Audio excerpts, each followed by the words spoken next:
we have to have a vision. Got to know where you're going. What are you trying to accomplish? I want to start a business this year. Great. What am I going to start? Yep. What kind of widget am I going to sell? Or, what am I going What service am I going to provide? Whatever it is, Got to have a plan of execution. And then you got to get your processes in place. You got to measure what you're doing, and then set a time frame of when you're actually going to start execution. And if you'll start to do that, I think you'll be amazed. You go win. Yeah.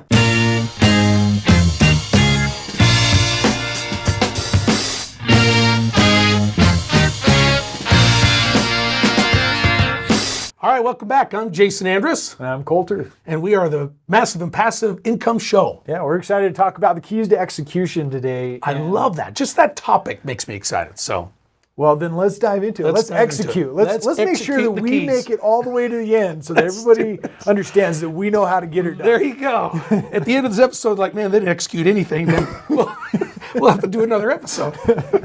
All right, well, we're going to solve that problem. So, keys to execution, and I went through this. I had somebody send me a podcast this morning, and then I've just been kind of going through it.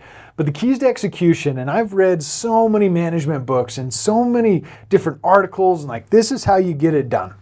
And it came down to this morning, it is, you got to have a vision, got to have a plan, got to have some process controls and processes in place to get it to do what you're trying to get done.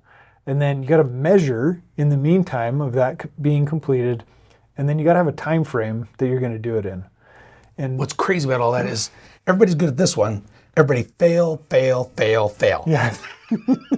It's so true. It's so true. A plan, time to execute. But that's a lot of people, that's where they drop the ball. Yeah, and we all love to dream and think about, gosh, that's the easy one. I want that awesome car, I want that bigger house, I want business, to go on that huge vacation. Yeah. You're like, I want all of these things, but it just doesn't ever just show up. Like, nobody's just going to hand it to you because you wish that it was going to happen. And I love visualization and meditation and focusing on the big vision. Yeah. But man, if I never get out of that meditation state, if I never come out of visualizing what it is I'm trying to do, I'll never get anything done. Yep. So let's just talk through those steps because, we just went through a recap. We had a conversation with Chris Wilson on a previous episode, and I started to dissect the conversations I had with Chris over the weekend. Mm-hmm. And then I said, does Chris do this? Does Chris do that? I mean, the guy's a billionaire. Yeah. He's done over 50,000 deals. And clearly, you got to have a process. If you're going to do, on average, more than $1,100 deals per year, I mean, he did 4,000, 5,000 deals last year. Yeah, before May. Before May. Yeah. Which is unbelievable. Yeah. When we're thinking about, I just want to get my next rental, or, I want to get my first rental. Or I want to do 2 deals this year. Yeah, that's what people, which is a great goal because you got to start somewhere. Yeah. Yeah. So let's just talk through this. If we're talking about these 5 steps, vision, plan, process, process controls, measurement, and then time. Perfect. So why is it important to you to kind of have a vision of where you're going? Man, if you don't have a vision where you're going, you're not going anywhere. I mean, you got to have a destination. And it doesn't have to be like a solid destination. It could be a process destination. It could be little things along the way. But if you don't have some kind of vision, you're going to give up. And part of the vision is your why. Why do you want that, whatever your vision is? Mm-hmm. And if you can't clearly define that, you're going to be all over the place. You're going to jump from one thing to another thing. The thing I've realized is focus and discipline and consistency brings it all home. And if you can't have that vision out there, your other 2 are not going to line up. Your discipline and your consistency. Yeah. Well, I like that. The discipline and consistency. So that would have to come through in the process control, right? Yes. Like if you've made a plan and then you've gone to what your process is, you gotta know what you're trying to do on a repetitive basis. Definitely. And so this discipline consistency ultimately will result in success in execution of that plan. Yes. And I like how you went back, because like if you don't have vision, you haven't put any idea in your head as to what you're trying to, like if you want to go on a big vacation, you have to envision yourself on the beach in Aruba. Yeah. right? Do. And then you got to back off back into how you get to Aruba. What's it going to cost to fly there? And you could stop there. You could fly there. You could go spend 24 hours on the beach and not stay anywhere other than be a beach bum. Yeah. But if you don't envision then the hotel and the transportation and all those other things and what the costs are going to be and how you're going to fund it and whether you're going to put a credit card down or you're going to do it with cash when you get there, like you have to break it down into steps. And we've talked about SMART goals on here, but ultimately it starts with the vision. Yeah, I had somebody just approach me the other day, say, I really want to start a business. I'm like, great, tell me more about that. He's like, no, I just want to start a business. I'm like, wow. I was like, what kind of business? He didn't even know. When do you want to start it? Had no idea.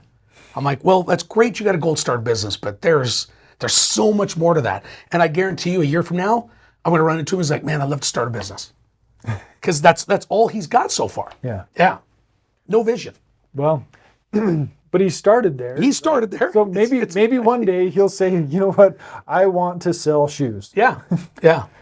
So, okay. So then when we're planning, how do you write down your plans? Like what is it and how is it that you're documenting or saying like, this is what I'm trying to execute? I'll tell you what, with plans for me, especially like in a structured situation, like a business plan, it really puts a roadmap together for your vision or whatever it is you want to accomplish.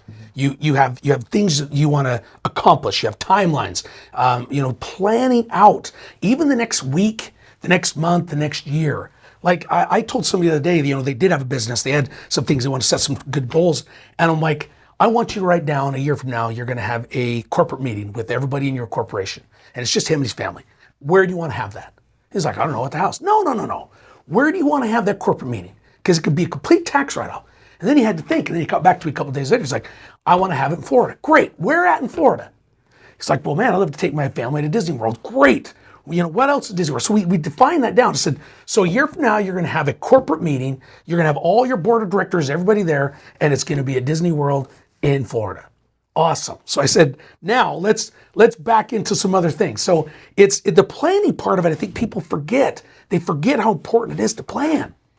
Because if you fail to plan, you plan to fail. Plan to fail. Yeah, exactly right. All right, good breakdown. So now process controls. So you jump in on process controls. All right, I'll jump in on process controls because that's where I struggle. So I've seen in most businesses when it comes to a sole proprietor and they're doing all the work, right?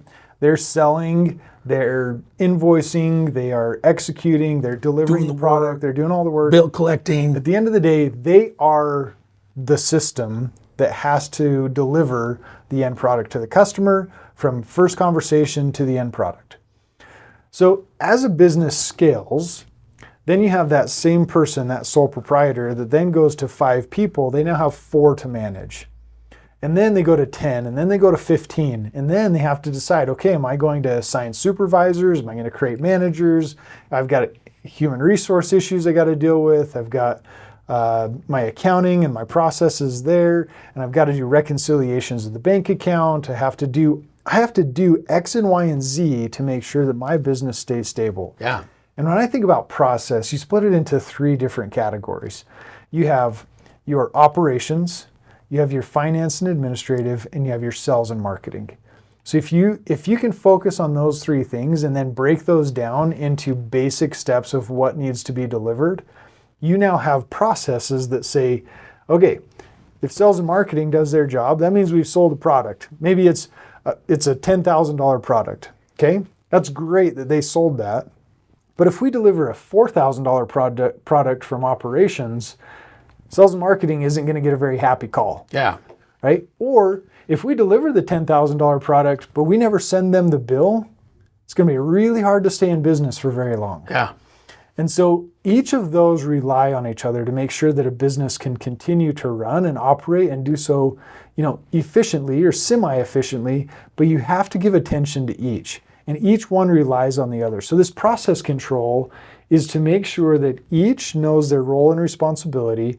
And it could be 3 people that are in the organization, or it could be 1 person, But then when you grow to 15, 20, 25, and between 15 and 25, I've seen as being the most difficult segment or volume of full-time employees for a business to scale.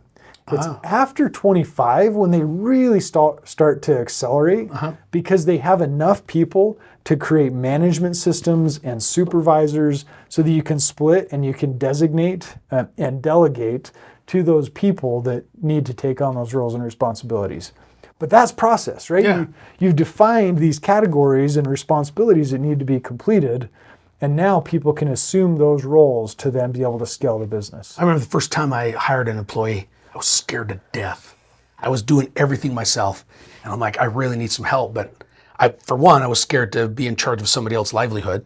That was number one. And then number two, I was scared to lose control. Like I controlled everything, and to give up some of that control, man, I'll tell you what, I had some sleepless nights, but that hiring that lady took my business to a whole nother level. And that was back, a long time ago when I dove into the mortgage industry. I was doing everything, and I hired a processor full-time just for me. And she was awesome. I could not believe how much she freed me up once I let her take control of what she was good at. And there was some headbutting, like Jason, you gotta, this is what I do. Give it to me, And Yeah. I'm like, all right, I will. And it took a little bit, but once I let her do what she does best, and I went out and did what I did best, man, I couldn't believe how a couple mortgages a month I was doing went to 6, and then went to 8, and then went to 10. Because I was freed up to just do what I was good at, which is drumming up business, talking somebody into using me for a deal, going through the process and then handing them off to her. And then I just jumped into another person and she just took it through the process. I met with her every single day for like 20 minutes. She told me where everybody was at so I could make phone calls and, put out fires if they needed to be. But man, that was so scary. And then you hire another person and that was scary too. But after 3, I was okay. We moved to Boise and I had 2 or 3 people and then I was used to the process, whatever else. But still, it was scary because I was the only one producing. I've never had somebody come in and help me produce in any business I've ever been in. And so that's still a little bit scary. So wherever you're at, whatever business you're in, it is scary. Yeah. It is. And when you hire that first person, it's gonna scare you to death. But I'm telling you right now, if you can put that process in place and hire the right people, it will be amazed on how much it frees up your headspace for you to be more creative, for you to go out and do what you're good at, but also frees you up to be more productive. Yeah. Well, I love that breakdown because also your 20-minute meeting that you were having with that gal and that's starting out is then you are providing some accountability to where she can return and report to you. Yeah. Right? What happened in the previous day or the previous week? Where's these files at? What's on the timeline? Yep. Yeah. What do I need to pay attention to? Yep. And so that leads us to the next one is that we have to measure. Right? We are the CFO of our own business. If we aren't paying attention to the numbers, if we don't know where our revenue is, where our profits are, where we're lacking, right? What is our average sale and has that gone up or down? And how are we making sure that we are actually driving the figures and the key metrics that make sure that our business continues to thrive? We can be going downhill if we aren't paying attention to it. And that gal could be, hey, you know what? I haven't talked to her for a month, but she knew what she was doing a month ago. And if we stop paying attention to her, she could be like, hey, you know what? It's not important to him. It's not important to him, so it's not important to me. Yes, exactly. So we have to have some return and report accountability to make sure that we are helping people hit the metrics that they're trying to hit. What we cannot measure, we cannot improve. So you have to measure. You really do. Absolutely. Yeah, it's a must. It's a must for improvement. And that's in every aspect of our life. Marriage, family, relationships, you got to measure. There's got to be a way of accountability to measure because if you can't measure it, you can't improve it. Yeah, exactly. I love that quote. What we do not measure, we cannot improve. Yeah. If I don't know what's broken, I can't fix it. Exactly. Right? And anybody that's been married for longer than about 5 years, you understand that. If you don't let me know what's driving you crazy, I will keep driving you crazy. You've got to let me know, and then I can fix it. I can change it then, but I can't read your mind, not what you want. Come on, Jason. I've tried reading minds, and I can't do it. All right, so finally, we've gotten down to the time frame, right? We have to have a time frame in which we're trying to execute on the vision that we've set, the plan we've put in place, the process controls we have, and the measuring that we're doing. In what time frame are we trying to do that? Yeah, time frames are important because not only does it hold me accountable, but it holds the people I give tasks to accountable. Yeah. And that doesn't mean they don't make that timeline. Hey, when can you get this done? Well, I should be able to get it done by Friday. I call them Friday, like, man, I didn't quite get it done. That's fine. Let's figure out why it didn't get done, and then let's set another timeline, and then let's make sure it gets done then. It just helps people be better. It's sometimes people I don't know what the word is, misconstrued, is that the right word? Misconstrue that I'm micromanaging, that somebody's micromanaging, but that's not it. You're just trying to get the job done, and you're trying to help them by holding them to a timeline. Yeah. So there's a nice way and a bad way to do it too. You can do it the same thing, and you can act like you're micromanaging, or you could do it as, hey, I'm just managing, you know? Yeah, absolutely. There's this concept too, it's called the 90-day year, right? You set your goals and you try to accomplish, okay, here's my 5-year goal. This is my BHAG, my big, hairy, audacious goal. You narrow it down to a year, and then you say, what am I gonna do in the next 90 days to make sure that I'm getting to my year goals? Love that. And then you narrow that down and say, okay, what am I doing this 90 days? And then you break it down further. What am I doing this week? What am I doing today? 30 days, 60 days. Yep. Yeah. To make sure that I get to my end goal. So let's go in review. Yeah. Right. Let's go in review. We have to have a vision. Got to know where you're going. What are you trying to accomplish? I want to start a business this year. Great. What am I going to start? Yep. What kind of widget am I going to sell? Or, what am I going What service am I going to provide? Whatever it is, you just got to have that. Got to have a plan of execution, and then you got to get your processes in place. You got to measure what you're doing, and then set a time frame of when you're actually going to start execution. And if you'll start to do that, I think you'll be amazed. You go win. Yeah, right. I really think you'll be amazed of what happens. I really do. I was telling my daughter the other day, she's selling solar in Hawaii, and I'm like, Grace, become a nerd in the things I'm talking about. And she's like, what do you mean? I said, do the positive affirmations every single day. Do the little things that most people won't. Knock the next door. And she goes, what if I go out and sell all day long and I don't sell a thing? I said, what you do the next morning defines who you are, and not letting that day define who you are. Mm-hmm. It's what you do the next day and the day after. What if you go 5 days and not accomplish? You don't sell a thing. Well, I said, she goes, I already know what you're gonna say. The 6th day you get up and you go do it again. I was like, exactly. Because people won't do what it takes to be or to have what they want to have. And I said, what sets people apart is the people that will get up each day, do what they need to do, regardless on the success, because they know success is around the corner. And sometimes I think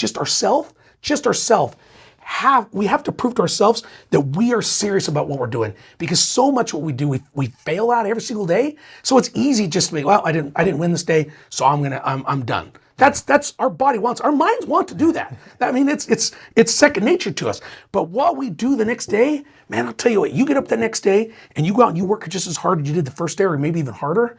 I want you to reflect on how you feel about yourself then. Mm-hmm. Because how you feel yourself the next morning and you sleep in and you don't get out there and do the things you're gonna do, that self-loathing and that hating yourself is much worse than getting up and going and executing and doing what you need to do. Yeah.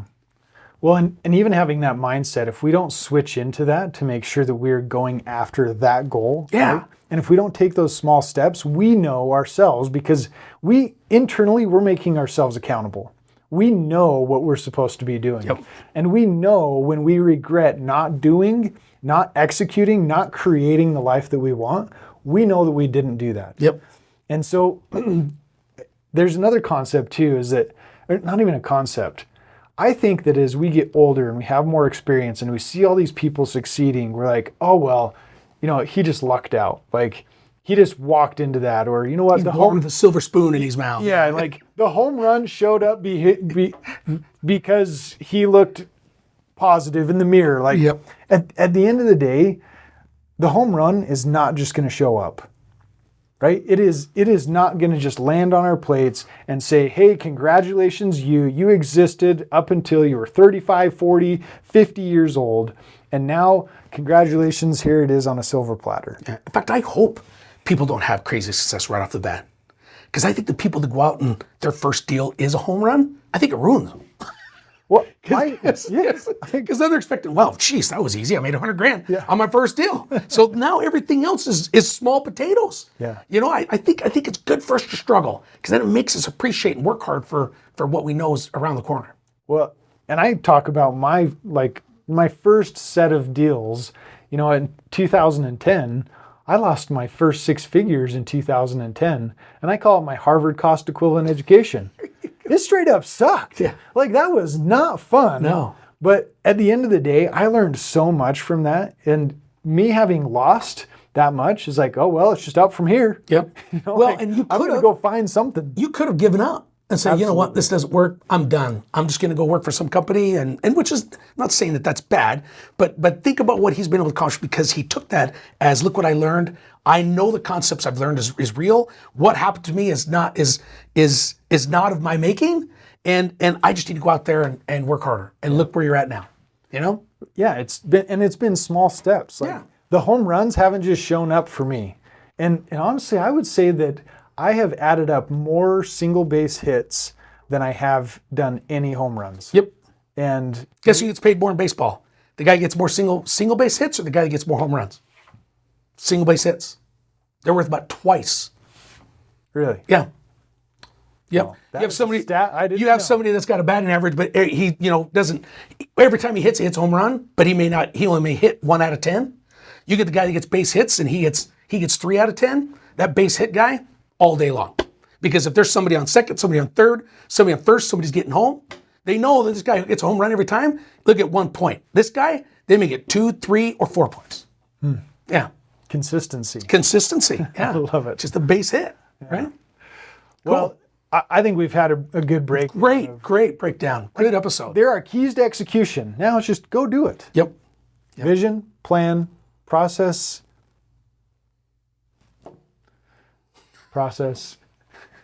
Oh